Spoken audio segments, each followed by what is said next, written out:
Halo, Assalamualaikum warahmatullahi wabarakatuh. Terima kasih untuk yang sudah datang ke channel aku. Kalau belum subscribe, tolong jangan lupa di subscribe, kemudian bunyikan lonceng, dan jangan lupa kasih like serta komentar biar aku makin semangat ya. Jodoh 5 langkah. Episode 25. Makan malam. Apanya dipingin onti, Mas Vino aja masih di Amerika. Balik sini juga nggak tahu entah kapan. Mana mungkin Vira dipingit tanpa batas waktu.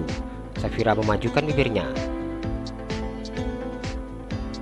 Iya juga sih, nggak mungkin lah ada pingitan sampai berminggu-minggu, bahkan berbulan-bulan.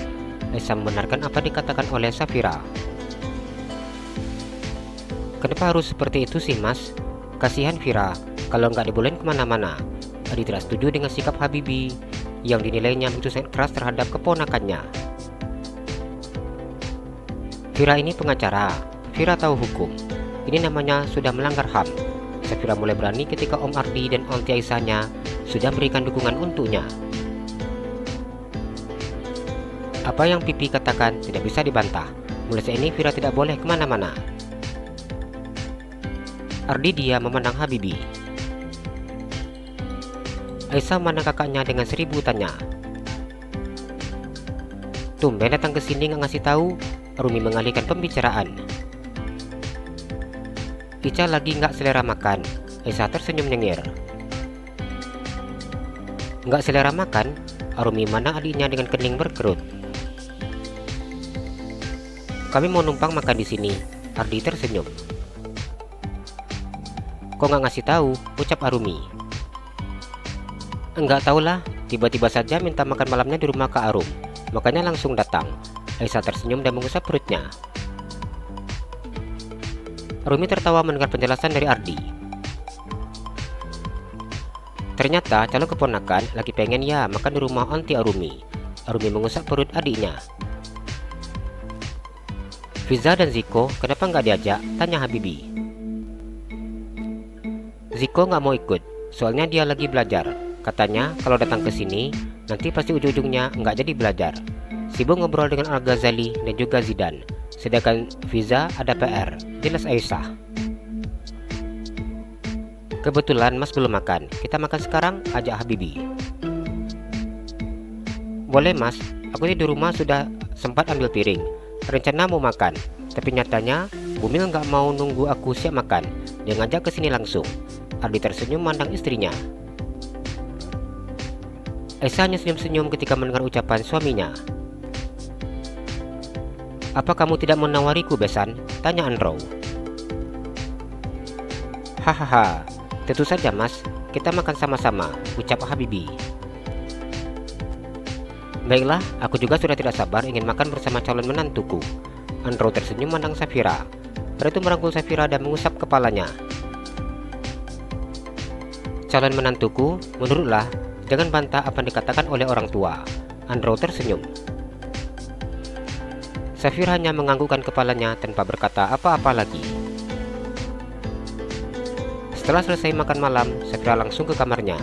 Dia ingin menenangkan pikirannya. Berapa lama Vira harus berada dalam kamar seperti ini? Di mana letak keadilan untuk Vira? Ia menang ke sekeliling kamarnya dan menangis. Andaikan saja Vira masih bisa bebas ngobrol dengan Dava, berarti Vira akan curhat dengan dia. Kalau sudah seperti ini, Vira rindu Dava. Safira mengusap air matanya. Cukup lama ia menangis seperti ini.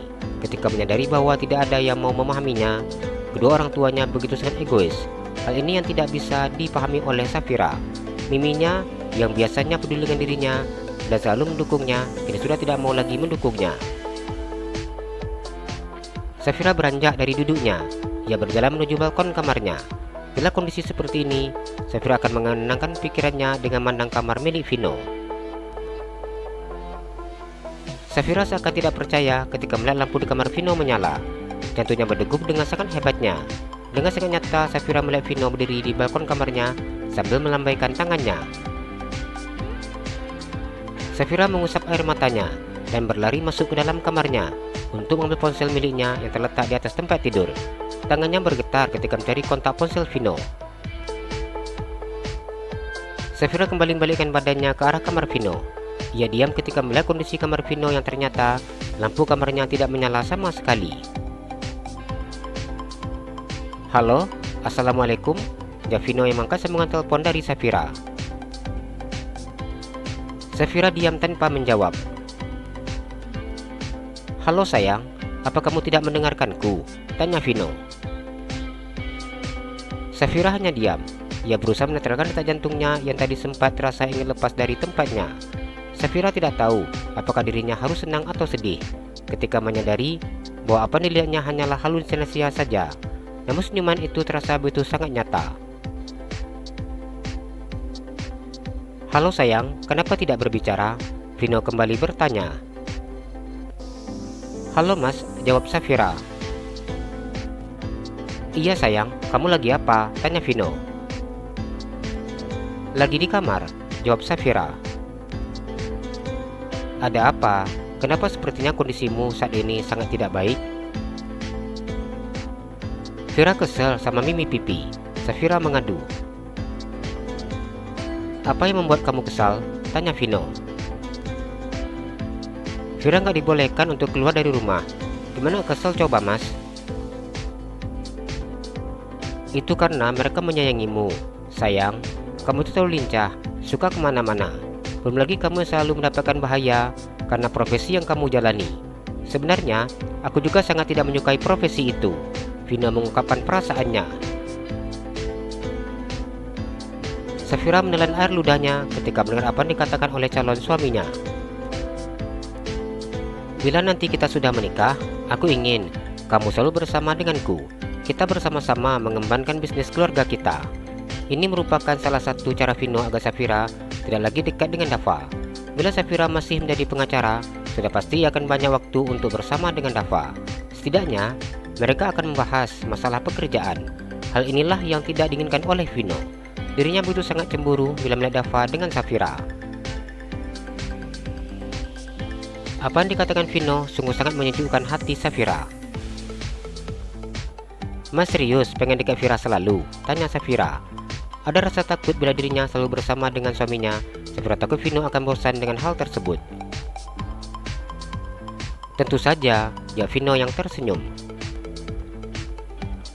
"Apa mas nanti tidak bosan?" tanya Safira. Vino tertawa. "Aku mengenalmu sejak aku terlahir ke dunia ini. Hingga sampai saat ini, 25 tahun sudah terlewati. Aku tidak pernah merasakan bosan, dan aku selalu merasakan rindu," Vino berkata dengan sangat jujurnya. Apa yang diucapkan oleh Vino membuat Safira larut dalam keindahan. Semua permasalahan yang dihadapinya seakan hilang seketika. Ucapan pria itu begitu sangat damai merasuk ke hatinya. "Bagaimana sayang, kamu tidak keberatan bila aku ingin kamu selalu bersama denganku? Kita bersama-sama mengembangkan bisnis keluarga kita. Papi sudah tua," kata papi, "ingin segera pensiun agar memiliki waktu banyak dekat sama mami. Papi ingin aku yang mengurus masalah perusahaan, dan aku yakin Papi Habibi juga seperti itu. Dia pasti ingin banyak waktu untuk beristirahat." "Tapi Vira bidangnya hukum mas." "Kecerdasan yang kau miliki melebihi dari yang aku punya. Aku yakin kamu dengan sangat mudah mempelajari semuanya nanti. Aku juga akan membimbingmu. Kamu jangan khawatir sayang." Vino tersenyum. Ia sudah bisa membayangkan betapa menyenangkannya bila ia selalu bersama dengan istrinya nanti. Dengan cepat Safira menganggukkan kepalanya. Ingin rasanya Safira menanyakan tentang hal yang tadi barusan dilihatnya. Namun Safira membatalkan niatnya ketika ia menyadari bahwa apa yang tadi dilihatnya hanya halusinasinya saja. "Menjelang hari pernikahan kita, kau masih memiliki banyak waktu untuk mempercantik dirimu. Aku ingin kamu nanti terlihat cantik seperti bidadari." "Tanggal nikahnya aja sampai sekarang nggak jelas mas," Safira berkata dengan sangat kesal. "Walau bagaimanapun, kamu harus mempersiapkan diri. Kamu harus melakukan berbagai macam perawatan kecantikan sebelum hari pernikahan kita." "Sepertinya Vira melakukan hal itu mas. Vira juga nggak diperbolehkan sama Mimi dan Pipi keluar rumah. Jadi Vira akan melakukan perawatan agar tidak jenuh di rumah." Safira tersenyum nyengir. "Ini yang selalu membuat aku jatuh cinta kepadamu." Vino tersenyum. Safira tersenyum ketika mendengar ucapan Vino. Bisa dibilang, sifat Vino mirip dengan sifat papi Andrewnya. Baiklah sayang, aku yakin di Indonesia sudah malam. Kau pasti membutuhkan waktu untuk beristirahat. Kamu tidur ya, jangan lupa untuk memimpikan aku. Iya mas, Vira mau tidur. Assalamualaikum, I love you, ucap Vino. I love you too, waalaikumsalam. Safira memutuskan sambungan teleponnya. Jalan-jalan ke Pekanbaru, jangan lupa beli sepatu. Kalau kamu suka channel aku, please subscribe aku. Terima kasih.